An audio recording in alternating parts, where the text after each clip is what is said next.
Next we see is combination of errors. Combination of errors, that means if the two values are given to us, then how those values can be algebraically solved and how the errors are manipulated. So let us say we are given two values, a plus or minus delta a and the b plus or minus delta b. Another example we will take, let us say the x1 value represents 2 plus or minus 0.1 centimeter and x2 represents 3 plus or minus 0.5 centimeter. So this way the two values are given. So now error in sum. Error in sum in the sense, let us say you are asked to calculate the sum of these two values. Then the formula, theoretically it will be worked as the true parts will be added up plus or minus, errors will also be added up. This is what it works. Example wise if we see, then z will be equal to x1 plus x2 plus or minus, errors are also added up.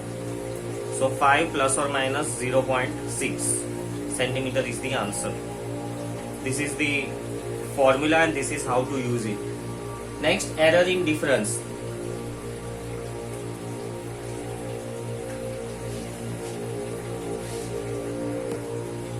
So working theoretically, z as x1 minus x2 will be, the true values will be subtracted, but please keep this in mind, errors are added up. Errors are added up. Let's see in the example, z equal to 2 minus 3 plus or minus, errors will always be added up. So it will be minus 1 plus or minus 0.6. This is a rule. Errors always get added up. They never get minimized. In fact, they keep on increasing. If there is a error in measurement of the length, then it will become twofold if you measure its area. It will become threefold. Error will become threefold if you measure its volume. It works like that. Next one is the measure error in the product. Error in product. So z will be equal to AB.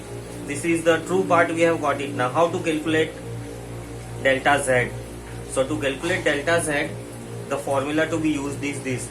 Delta z, that is error in z upon its true value or absolute value upon A plus delta B upon B. This is how you calculate the error part. So here to find out error in product, real value is found out using this way and then the error is found using this formula. Let us see here. So the z will be equal to A into B. So that is 6. Now to calculate delta z, we know value of z, delta A. So its value we know, that is 0.1. A, its value is 2 plus delta B and its value is 3. This one if we simplify, delta z will be 0.3, LCM I take it, and 5 2s are 10. So delta z is 1.3. Hence we can write down here the answer for this as 6 plus or minus 1.3.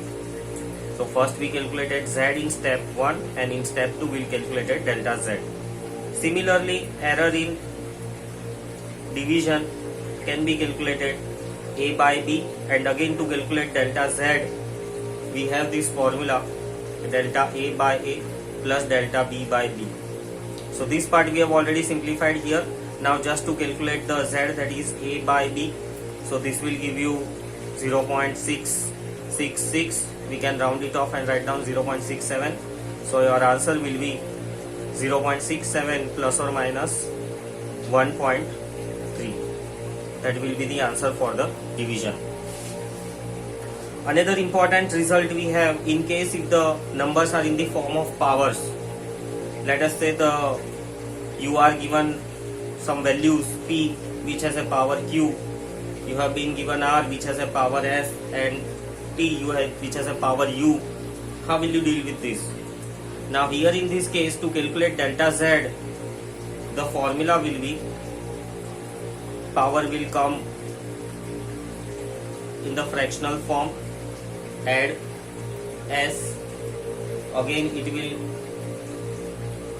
come up here, delta R by R, and again u also will come here as a delta t by p. Please remember this most important part. If you have enjoyed the studies, please like and subscribe our channel. Thank you.